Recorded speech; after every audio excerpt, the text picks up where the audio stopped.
Kailan ba talaga nagsimula ang Sabbath? Una, punta tayo sa simula. Genesis 2:2 and 3. Dito pa lang, matapos ang paglalang, nagpahinga ang Diyos. Binasbasan niya ang ikapitong araw at pinaging banal. So meaning, hindi ito nagsimula kay Moses. Hindi ito para lang sa Israel. It started in Eden para sa buong humanity. Then comes Sinai, Exodus 20 verse 8. Alalahanin mo ang utos ng Diyos. Notice that word, alalahanin, remember. Hindi sinabi ng Diyos, gumawa ka ng bagong araw. Ibig sabihin, kilala na nila ito. So Sinai wasn't the beginning, it was a reminder. Now let's go to Jesus. Luke 4:16. Si Jesus nangili ng Sabbath ayon sa kanyang kinaugalian.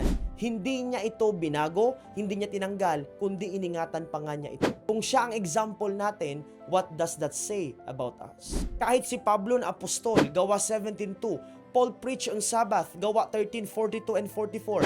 Halos buong bayan nagtipon sa Sabbath. So ang malinaw na pattern ng Sabbath, creation itinatag, Sinai ipinapaalala, si Jesus isinabuhay, at ang mga apostoles ipinagpatuloy.